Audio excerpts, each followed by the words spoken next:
What's up, everybody? So, I've had my little philosophical time for the last week. The sun's kind of setting on that. And hey, things come and things go. And the key is to recognize and go with that flow. There's a time to be philosophical, and there's a time to cook dinner. And you, especially your little monkey mind, is not the one who determines when that time is.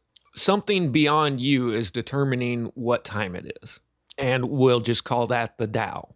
The Tao is something that you can't explain in rational thought because it is not rational.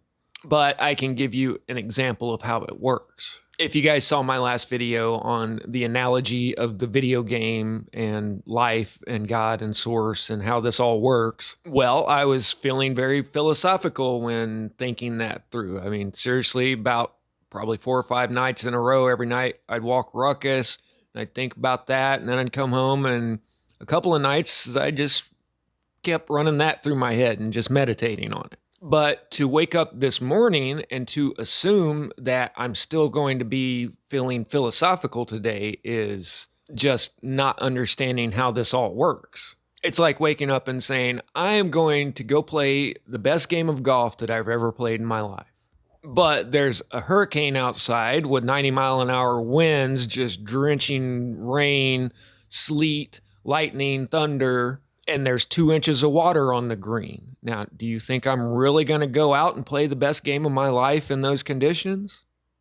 No. Even though that's what I want to go do today, there are all of these forces that are outside of my control that are saying, this ain't the time for that.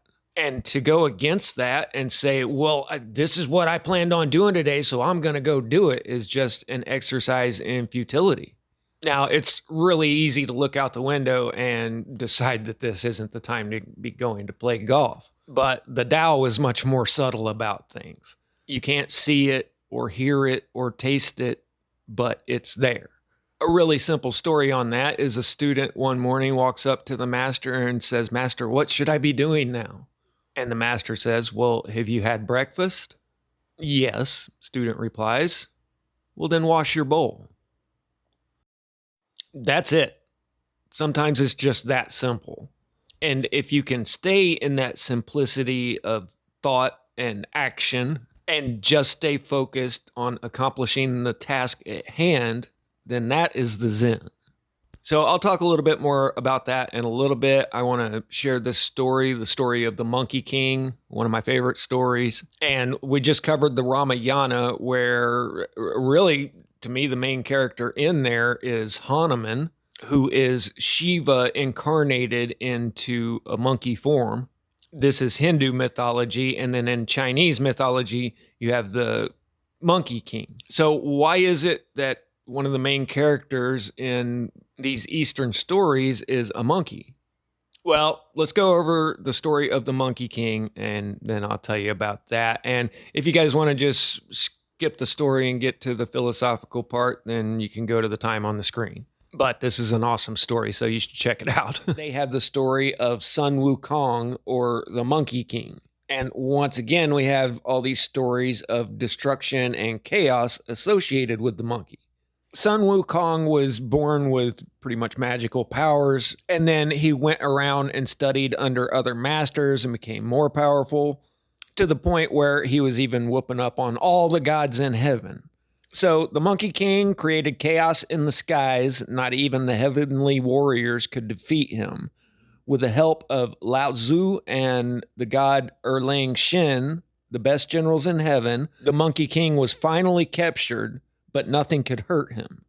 Not even a knife or an axe could scratch him, nor was he affected by lightning, thunder, or fire. Lao Tzu put the Monkey King in his alchemy oven, but instead of being burned, the Monkey King came out of the furnace stronger than ever, managing to develop a pair of eyes with which he could see through things through which no others could see. Not knowing what to do with the monkey and seeing that Sun Wukong would take his place, the Jade Emperor, ruler of the skies, asked Buddha to defeat him. The confrontation between the two began. Buddha smiled at the Monkey King and said, "What a naughty monkey you are.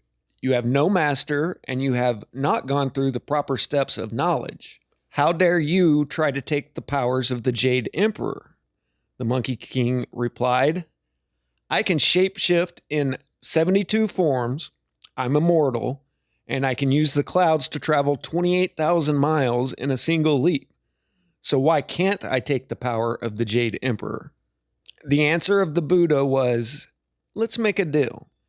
If you can get out of my right palm in a single leap, then I will let the Jade Emperor give you his powers. Otherwise, you will be imprisoned on earth for thousands of years.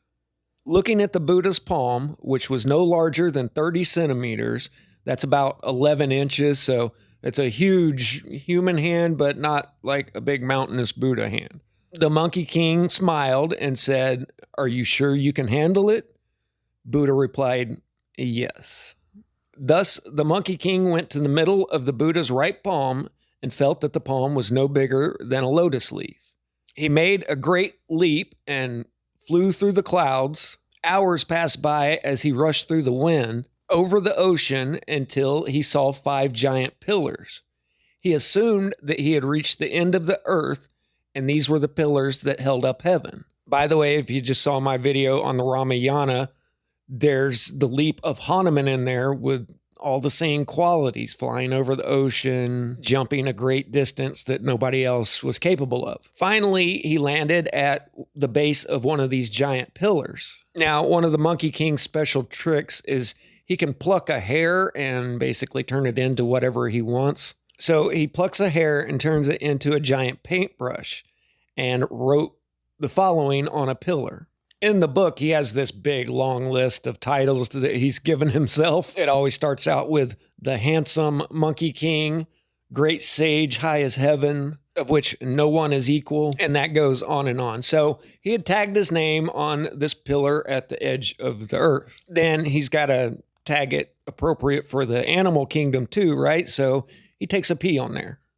Ask Ruckus about that. That's some serious business. Satisfied, he takes another giant leap and flies back to the Buddha's palm. Arrogantly, he says, I left and returned. Now you should let the Jade Emperor give me his power.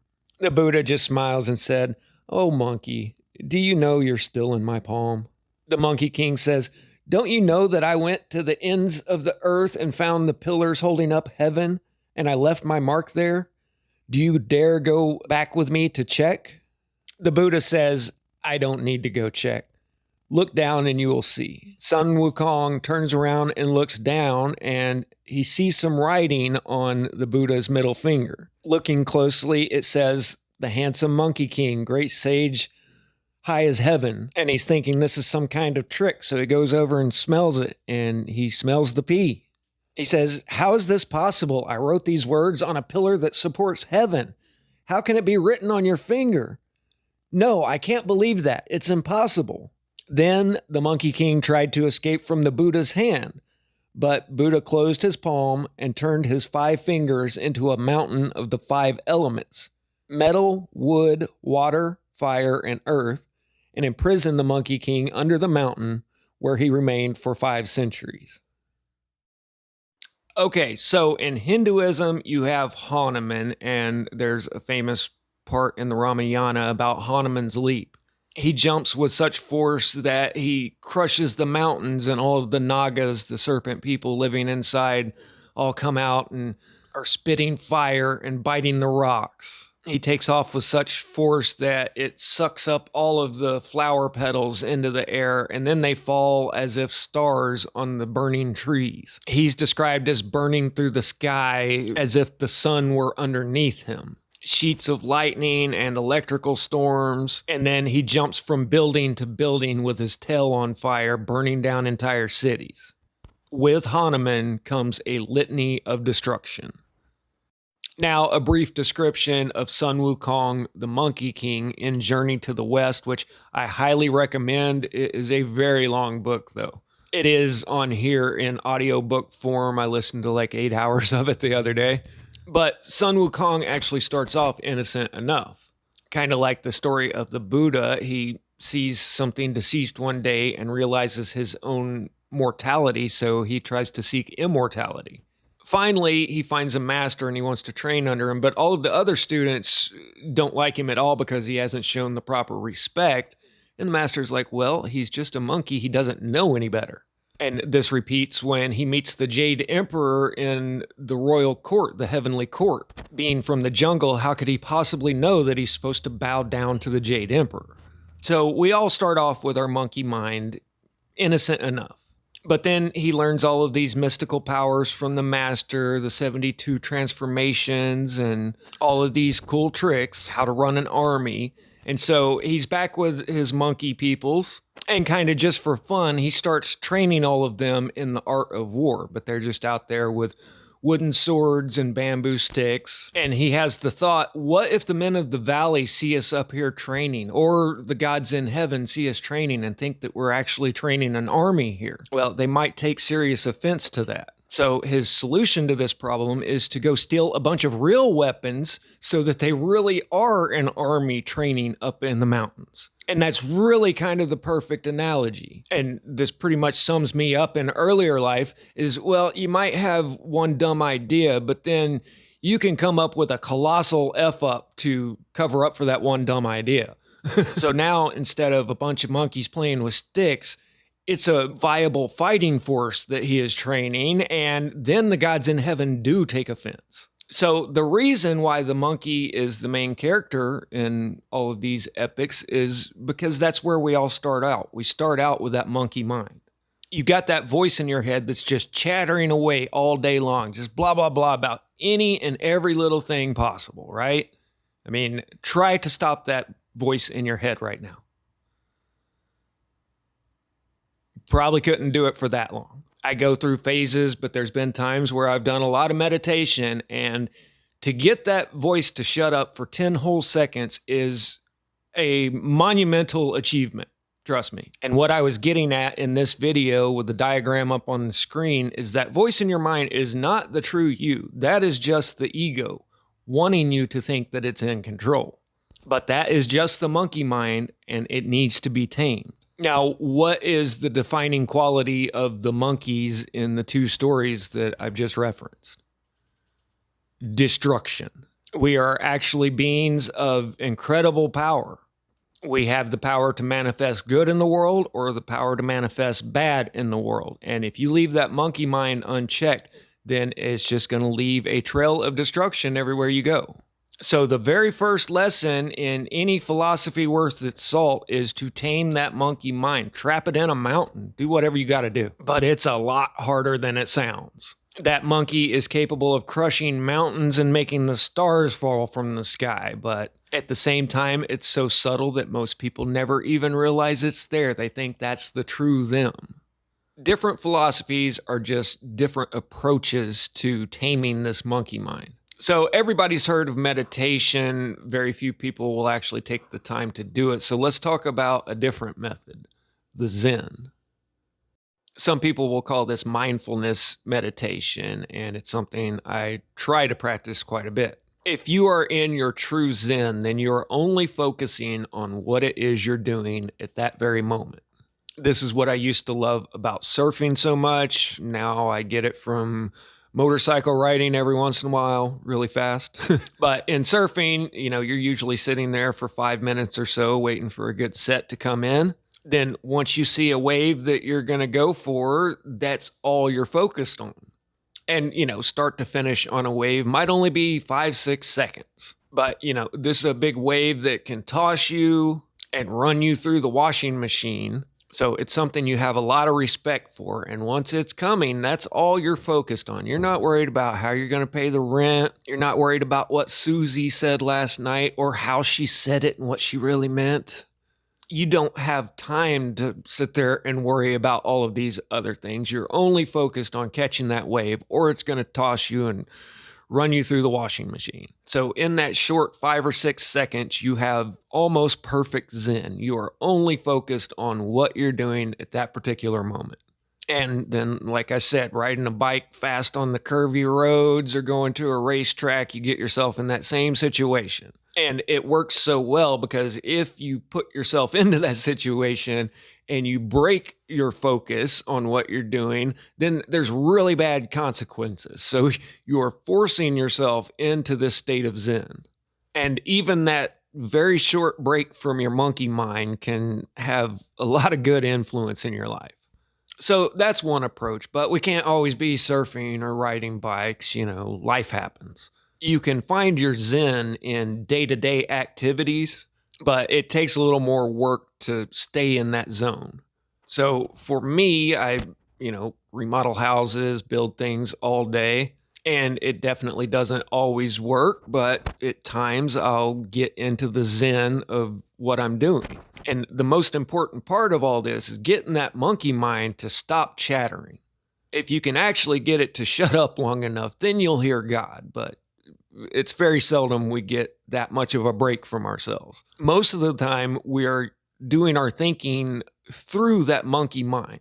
We are actually vocalizing all of our thoughts. But that's not the true self doing the talking.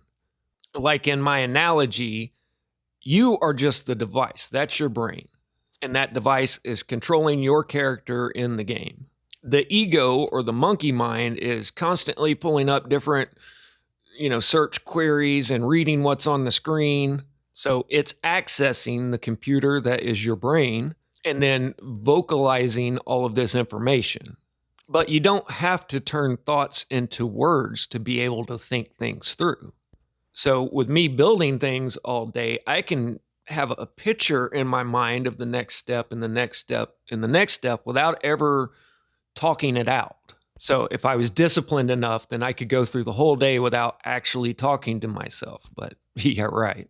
Another trick I use in order to try to help this process is listening to audiobooks or videos while I'm working. Now, that might sound counterintuitive to shutting up that monkey chatter, but you have to understand the difference between that voice and what you're hearing. Now, a lot of times, if you're really focused on something, you're actually listening to somebody talk, then you're saying the same words that they are to yourself in your head. But not always, and you don't have to. So like yesterday, I'm putting down floor leveler on the floor.